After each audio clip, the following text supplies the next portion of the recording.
कुरुक्षेत्र की सुबह, भगवत गीता की संपूर्ण कथा। कुरुक्षेत्र की धरती आज कुछ अलग थी। रात भर चली तैयारियों के बाद पौफटते ही दोनों ओर शंख गूंज उठे। कौरवों की 11 अक्षौहिणी सेना और पांडवों की 7 अक्षौहिणी सेना, 18 अक्षौहिणी योद्धा, रथ, हाथी, घोड़े, धूल का ऐसा गुबार उठा कि सूरज भी धुंधला लगने लगा। भीष्म पितामह ने कौरव सेना के आगे खड़े होकर अपना भयंकर शंख बजाया और उसके उत्तर में पांडवों की ओर से भीम ने अपना पौंड्र शंख फूंका। वातावरण में युद्ध का नाद भर गया। तभी पांडवों के मध्य में खड़े श्वेत घोड़ों वाले रथ पर अर्जुन ने अपने सारथी श्री कृष्ण से धीरे से कहा, अच्युत, मेरा रथ दोनों सेनाओं के ठीक मध्य में ले चलो। मैं देखना चाहता हूं कि मुझे किन किन महारथियों से युद्ध करना है, कौन कौन दुर्योधन के हट के कारण यहां प्राण देने आया है। कृष्ण ने बिना कुछ कहे घोड़ों की लगाम खींची। रथ धीरे धीरे आगे बढ़ा और दोनों सेनाओं के बीच, ठीक भीष्म और द्रोण के सामने आकर रुक गया। अर्जुन ने दृष्टि दौड़ाई और जो देखा उससे उसका हृदय बैठ गया। सामने पितामह भीष्म खड़े थे, वही भीष्म जिन्होंने उसे बचपन में गोद में खिलाया था, जिन्होंने धनुष की पहली प्रत्यंचा चढ़ाना सिखाया था। उनके बगल में आचार्य द्रोण थे, जिन्होंने उसे ब्रह्मास्त्र का ज्ञान दिया था, जो गुरु दक्षिणा में केवल उसका अंगूठा नहीं मांगते थे, एकलव्य की तरह। कृपाचार्य थे, कुलगुरु। अश्वत्थामा था, बचपन का मित्र। और फिर अपने ही चचेरे भाई दुर्योधन, दुशासन, विकर्ण, सौकौरव, मामा शल्य, मित्र कर्ण। सब अपने, सब सगे। अर्जुन के हाथ से गांडीव सरकने लगा। उसका शरीर पसीने से भीग गया, कंठ सूख गया, रोमांच हो आया।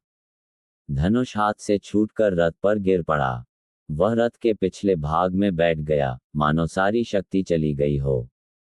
कांपते स्वर में बोला, कृष्ण, मेरे अंग शिथिल हो रहे हैं, मुख सूख रहा है, शरीर कांप रहा है, गांडीव हाथ से छूट रहा है, मैं खड़ा भी नहीं हो पा रहा।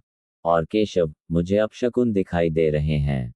स्वजनों को मारकर कल्याण नहीं दिखता। मैं विजय नहीं चाहता, राज्य नहीं चाहता, सुख नहीं चाहता। हमें राज्य से क्या प्रयोजन, भोगों से क्या, जीवन से भी क्या। जिनके लिए हम राज्य, भोग और सुख चाहते हैं, वे ही गुरुजन, पितामह, मामा, पुत्र, पौत्र, साले सब यहाँ खड़े हैं। मैं इन्हें मारना नहीं चाहता, भले ही ये मुझे मार डालें। तीनों लोकों के राज्य के लिए भी नहीं, फिर इस पृथ्वी का तो कहना ही क्या। धृतराष्ट्र के पुत्रों को मारकर हमें क्या प्रसन्नता होगी। इन आताइयों को मारकर तो हमें पाप ही लगेगा। इसलिए हम इन्हें मारने योग्य नहीं हैं। स्वजन को मारकर हम कैसे सुखी होंगे माधव। अर्जुन की आंखों में आंसू थे। उसने आगे कहा, कुल का नाश होने से सनातन कुल धर्म नष्ट होते हैं। धर्म नष्ट होने पर संपूर्ण कुल में अधर्म फैलता है।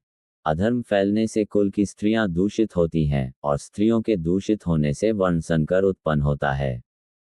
वर्णसंकर कुलघातियों को और कुल को नरक में ले जाता है। पितर भी गिर जाते हैं, क्योंकि उन्हें पिंड और जल देने वाला कोई नहीं रहता।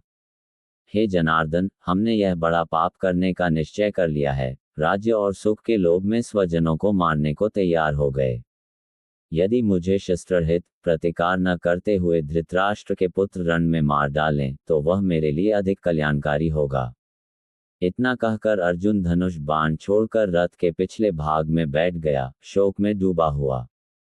युद्ध का सबसे बड़ा योद्धा युद्ध से पहले ही हार गया था।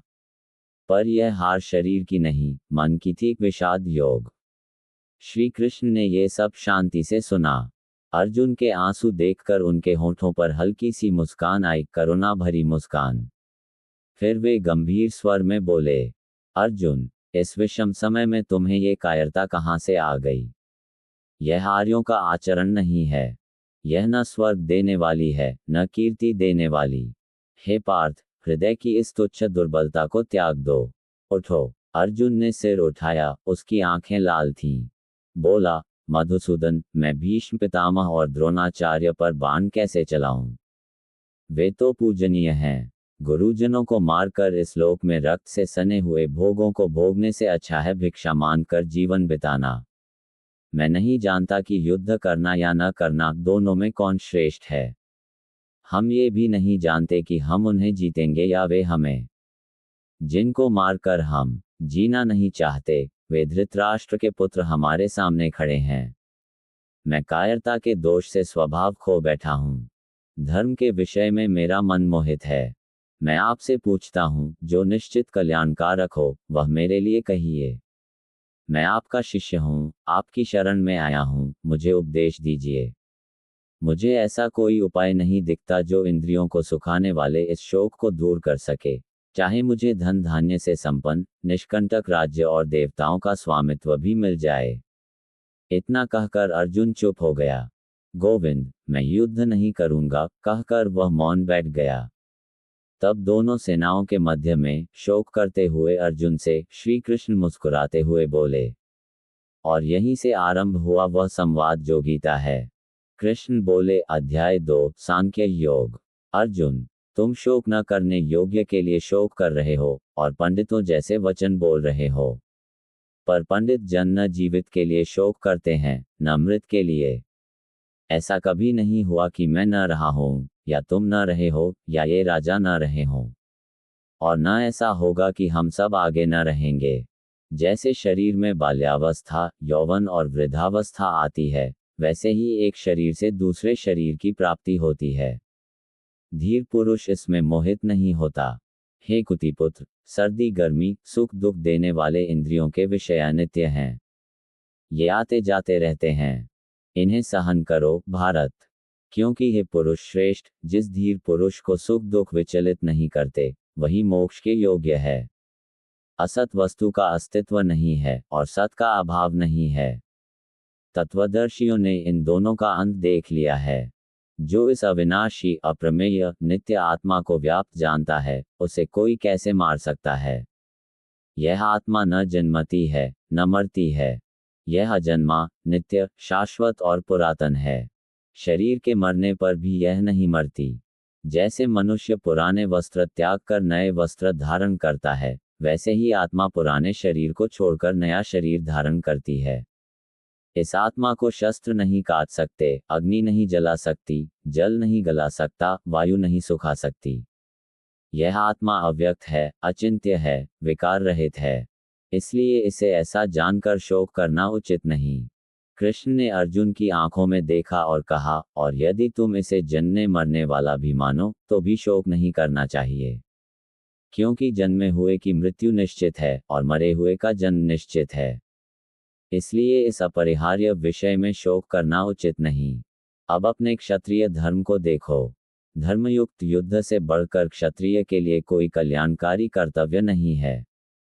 हे पार्थ, ये युद्ध तुम्हें बिना मांगे मिला है, स्वर्ग का खुला द्वार है। सुखी हैं वे क्षत्रिय जिन्हें ऐसा युद्ध मिलता है। यदि तुम ये धर्मयुद्ध नहीं करोगे, तो स्वधर्म और कीर्ति खोकर पाप को प्राप्त होगे। लोग सदा तुम्हारी अपकीर्ति कहेंगे। सम्मानित पुरुष के लिए अपकीर्ति मृत्यु से भी अधिक बुरी है। मारे गए तो स्वर्ग पाओगे, जीत गए तो पृथ्वी का राज्य भोगोगे।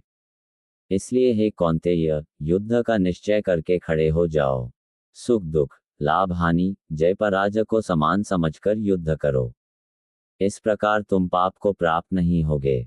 कृष्ण आगे बोले, कर्मयोग का रहस्य। ये बुद्धि मैंने सांख्य में कही।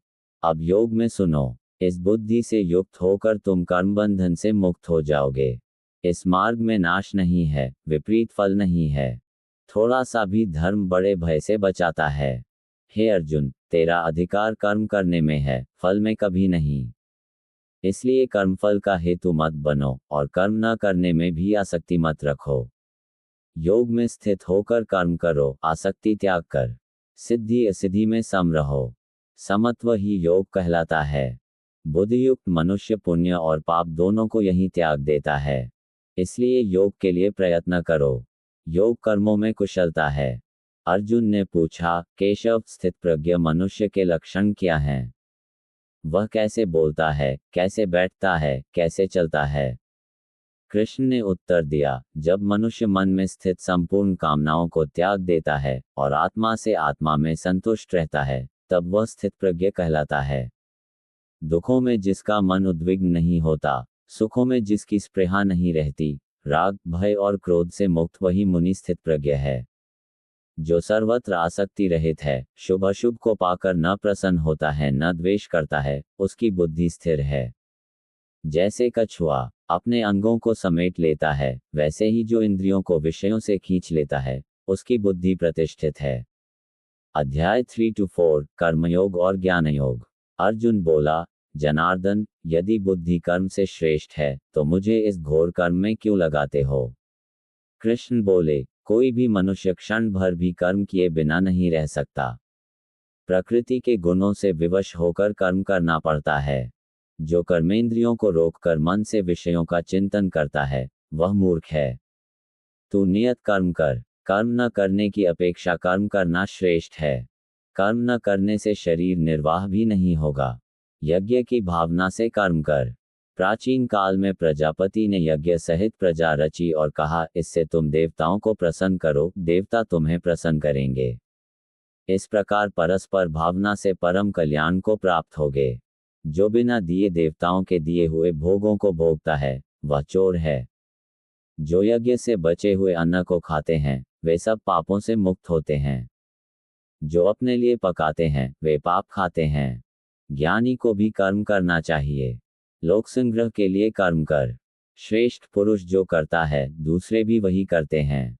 फिर कृष्ण ने अपना रहस्य खोला, यह अविनाशी योग मैंने सूर्य से कहा, सूर्य ने मनु से, मनु ने इक्ष्वाकु से। पर कालक्रम में ये योग लुप्त हो गया। वही पुरातन योग आज मैंने तुमसे कहा, क्योंकि तुम मेरे भक्त और मित्र हो। अर्जुन चकित हुआ, आपका जन्म तो अभी हुआ है, सूर्य तो बहुत प्राचीन है। फिर आपने उसे कैसे उपदेश दिया? कृष्ण मुस्कुराए, हे अर्जुन, मेरे और तेरे अनेक जन्म हो चुके हैं। मैं सब जानता हूँ, तू नहीं जानता। मैं अजन्मा, अविनाशी, सबका ईश्वर होते हुए भी अपनी प्रकृति को अधीन करके योगमाया से प्रकट होता हूँ। यदा यदा हि धर्मस्य ग्लानिर्भवति भारत, अभ्युत्थानमधर्मस्य तदात्मान सृजाम्यहम्। जब जब धर्म की हानि और अधर्म की वृद्धि होती है, तब तब मैं स्वयं को रचता हूँ। साधुओं की रक्षा, दुष्टों का विनाश और धर्म की स्थापना के लिए मैं युग युग में प्रकट होता हूँ। जो मेरे दिव्य जन्म और कर्म को तत्व से जान लेता है, वह शरीर छोड़कर पुनर्जन्म नहीं लेता, मुझको प्राप्त होता है। अध्याय 6 ध्यान योग। जो योगी एकांत स्थान में, शुद्ध भूमि पर, न अति ऊंचा न अति नीचा आसन लगाकर बैठता है, मन को एकाग्र कर इंद्रियों को वश में कर आत्मशुद्धि के लिए योग का अभ्यास करता है। न अधिक खाने वाले का योग सिद्ध होता है, न बिल्कुल न खाने वाले का। न अधिक सोने वाले का, न सदा जागने वाले का। युक्त आहार विहार करने वाले, कर्मों में युक्त चेष्टा करने वाले, युक्त सोने जागने वाले का योग दुखों का नाश करता है। जैसे वायुरहित स्थान में दीपक हिलता नहीं, वैसे ही योगी का चित्त परमात्मा में लगा रहता है। अर्जुन ने चिंता जताई, कृष्ण, मन तो चंचल है, प्रमाथी है, बलवान है, दृढ़ है। इसे वश में करना वायु को रोकने जैसा कठिन लगता है। कृष्ण ने आश्वासन दिया, हे महाबाहो, निस्संदेह मन चंचल है, कठिनता से वश में आता है, पर अभ्यास और वैराग्य से वश में होता है। अध्याय 9-12 भक्ति योग। कृष्ण ने स्नेह से कहा, मैं सबका पिता, माता, धाता, पितामह हूँ। मैं गति हूँ, भर्ता हूँ, प्रभु हूँ, साक्षी हूँ, निवास हूँ, शरण हूँ। मैं उत्पत्ति, प्रलय, स्थान, निधान और अविनाशी बीज हूँ। पत्रम पुष्पं फलतो यो में भक्त्या प्रयच्छति, तदहं भक्त्युपहृतमश्नामि प्रयतात्मनः। जो भक्त पत्र, पुष्प, फल, जल कुछ भी प्रेम से अर्पित करता है, मैं उसे प्रेमपूर्वक ग्रहण करता हूँ। तू जो कर्म करता है, जो खाता है, जो हवन करता है, जो दान देता है, जो तप करता है, वह सब मुझे अर्पित कर दे। इस प्रकार कर्म बंधन से मुक्त होकर तू मुझे प्राप्त होगा। अनन्य चित्त से जो मेरा निरंतर स्मरण करता है, उस नित्य युक्त योगी के लिए मैं सुलभ हूँ। मन्ना भव मद्भक्तो मद्याजी मां नमस्कुरु, मामे वैश्यसी सत्यम ते प्रतिजाने प्रियोसी में। मुझ में मन लगा, मेरा भक्त बन, मेरा पूजन कर, मुझे नमस्कार कर। इस प्रकार मुझ में लीन होकर तू मुझे ही प्राप्त होगा। यह मैं सत्य प्रतिज्ञा करता हूँ, क्योंकि तू मेरा प्रिय है। अध्याय 11 विश्वरूप दर्शन। अर्जुन ने हाथ जोड़कर कहा, हे पुरुषोत्तम, यदि आप मानते हैं कि मैं देख सकता हूं, तो कृपया अपना अविनाशी रूप दिखाए। कृष्ण बोले, दिव्य दृष्टि देता हूं, देख मेरे रूप को। और अर्जुन ने देखा, कृष्ण के शरीर में सैकड़ों हजारों रूप, अनेक मुख, अनेक नेत्र, अनेक अद्भुत दर्शन, अनंत आकृति, अनंत शस्त्र, दिव्य माला, दिव्य वस्त्र, दिव्य गंध। यदि आकाश में 1000 सूर्यों का प्रकाश एक साथ उदय हो, तो भी उस महात्मा के प्रकाश के समान न हो। अर्जुन ने देखा, संपूर्ण जगत, चराचर सहित, कृष्ण के शरीर में एक स्थान पर स्थित। देवता, ऋषि, सिद्ध सब स्तुति कर रहे थे। काल के भयंकर मुख में सब योद्धा प्रवेश कर रहे थे। भय से कांपते हुए अर्जुन बोला, हे देवेश, प्रसन्न होइए। मैं आपका आदि, मध्य, अंत नहीं देख पा रहा। आप उग्र रूप वाले हैं। मुझे बताए आप कौन हैं? कृष्ण बोले, मैं लोकों का नाश करने वाला बढ़ा हुआ काल हूं। मैं लोकों का संहार करने आया हूं। तेरे बिना भी ये योद्धा नहीं बचेंगे। इसलिए उठ, यश प्राप्त कर, शत्रुओं को जीतकर राज्य भोग। ये पहले ही मेरे द्वारा मारे जा चुके हैं। तू केवल निमित्त बन। अर्जुन गिड़गिड़ाया, प्रसन्न होइए। मैं आपका सौम्य रूप देखना चाहता हूं। तब कृष्ण फिर चतुर्भुज रूप में प्रकट हुए और अंत में सौम्य मानुष रूप में। अध्याय 18, मोक्ष संन्यास योग, अंतिम उपदेश। अंत में कृष्ण ने सारा सार समेटा। हे अर्जुन, 3 प्रकार के त्याग हैं। सात्विक त्याग में मनुष्य नियत कर्म को फल की आसक्ति छोड़कर करता है। ब्राह्मण, क्षत्रिय, वैश्य, शूद्र, इनके कर्म स्वभाव से उत्पन्न गुणों के अनुसार बंटे हैं। अपने स्वाभाविक कर्म को करता हुआ मनुष्य पाप को प्राप्त नहीं होता। सर्वधर्मान् परित्यज्य मामेकं शरणं व्रज, अहम त्वा सर्वपापेभ्यो मोक्षयिष्यामि मा शुचः। सब धर्मों को छोड़कर केवल मेरी शरण में आ जा, मैं तुझे सब पापों से मुक्त कर दूंगा। शोक मत कर। ये गुह्य ज्ञान तू न किसी तपस्वी को देना, न भक्त को, न सुनने की इच्छा न रखने वाले को, न जो मुझसे द्वेष करता हो उसे। जो परम प्रेम से इस परम रहस्य को मेरे भक्तों में कहेगा, वह मुझे ही प्राप्त होगा। उससे बढ़कर मेरा प्रिय करने वाला मनुष्यों में कोई नहीं है। कृष्ण ने पूछा, हे पार्थ, क्या तुमने एकाग्रचित्त से यह सुना? क्या अज्ञान से उत्पन्न तुम्हारा मोह नष्ट हुआ? अर्जुन ने धनुष उठाया। उसका चेहरा तेज से दमक रहा था। आंखों में अब आंसू नहीं, निश्चय था। वह बोला, नष्टो मोह स्मृतिर्लब्धा त्वत्प्रसादान्मय अच्युत, स्थितोस्मि गतसंदेहः करिष्ये वचन तव। हे अच्युत, आपकी कृपा से मेरा मोह नष्ट हो गया, मुझे स्मृति प्राप्त हो गई। मैं संदेह रहित होकर स्थित हूँ। अब मैं आपके वचन के अनुसार करूँगा। शंख बजे, गांडीव की टंकार गूंजी, महाभारत का महायुद्ध आरंभ हुआ। और इस प्रकार भगवत गीता का संपूर्ण ज्ञान, आत्मा की अमरता, निष्काम कर्म, समत्व बुद्धि, ज्ञान की अग्नि, ध्यान का अभ्यास, भक्ति की सरलता, विश्वरूप का दर्शन, 3 गुणों का ज्ञान और अंत में पूर्ण शरणागति एक कथा में उतर आया। कुरुक्षेत्र केवल एक मैदान नहीं, ये हमारे मन का रण क्षेत्र है। अर्जुन हम हैं कर्तव्य और मोह के बीच उलझे हुए। कृष्ण हमारी अंतरात्मा है जो राह दिखाती है। और गीता वह शाश्वत संवाद है जो कहता है, कर्म कर, फल की चिंता मत कर। मैं तेरे साथ हूँ।